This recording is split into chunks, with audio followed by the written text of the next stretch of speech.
Welcome to the Health and Growth Podcast, where we explore health, self-development, and mindset to help you thrive.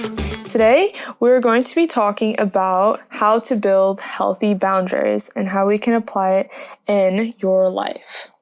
So today, we're going to start off with 1 to 3 tips on how we can build healthy boundaries. So the first one I want to go over is knowing your limits. Now, when it comes to knowing your limits, you want to ask yourself and reflect on what makes you uncomfortable, stressed, or drained, and also to identify your emotional, physical, and mental limits so that you know when to say no.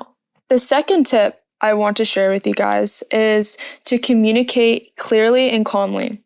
So it is really helpful to be direct and respectful when you're expressing your needs. And also, here's an example. I can't take on this task right now, but I can help later this week.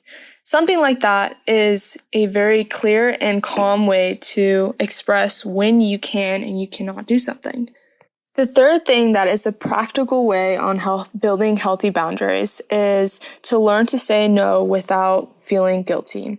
I know it's really hard, but saying no protects your well-being, and you need to remind yourself that it is not selfish. So those are just 3 practical tips, but I want to dive deeper into this topic, and I want to introduce you to a couple guests for today's podcast. So our first guest is Daisy Grimes. Hi, thank you so much for having me here. And our second guest is Mariel Kimura. Hello. It is so great having you guys join our podcast today. Thank you so much for having us. So I have admired you guys, and I've always noticed how you guys expressed having healthy boundaries, and I just wanted to ask you a couple questions and see your insight on this matter. So the first question I wanted to ask you, Mariel Kimura, is how do you personally define a healthy boundary?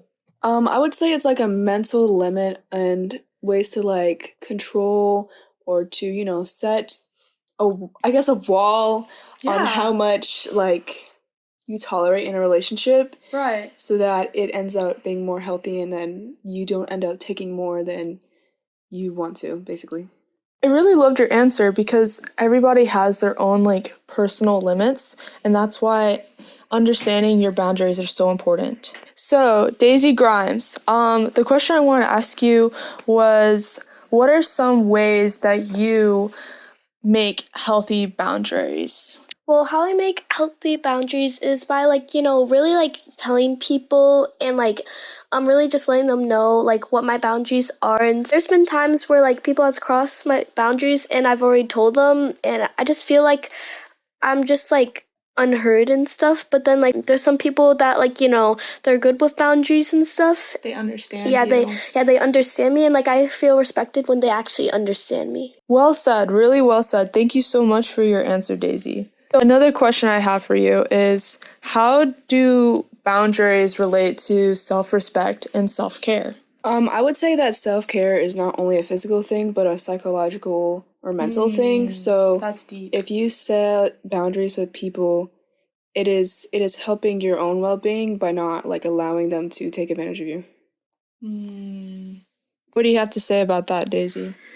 Well, when you respect other people's boundaries and stuff, then that's gonna want other people to respect your boundaries. But then if you're not doing that to them, then they won't do that to you. So my final question for both of you guys are, for the people that are probably listening right now, that acknowledge that they want to, make healthy boundaries in their life, what is some advice you would give to those people?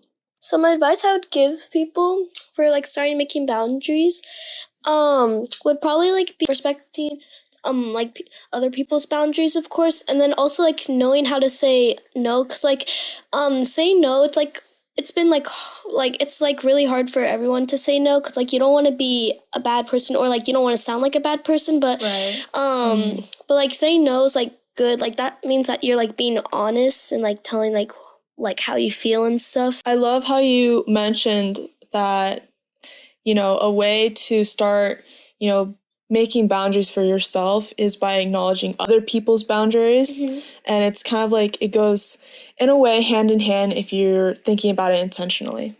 What about you, Marielle?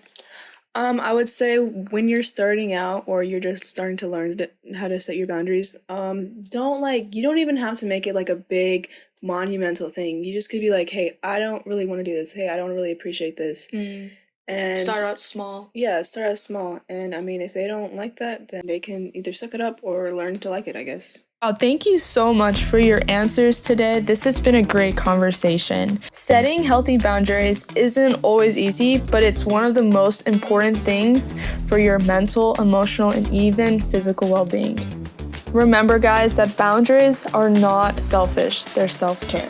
Before we go, I challenge you to take one small step this week, whether it's saying no to something that drains you, carving out time for yourself, or clearly communicating a need to someone in your life.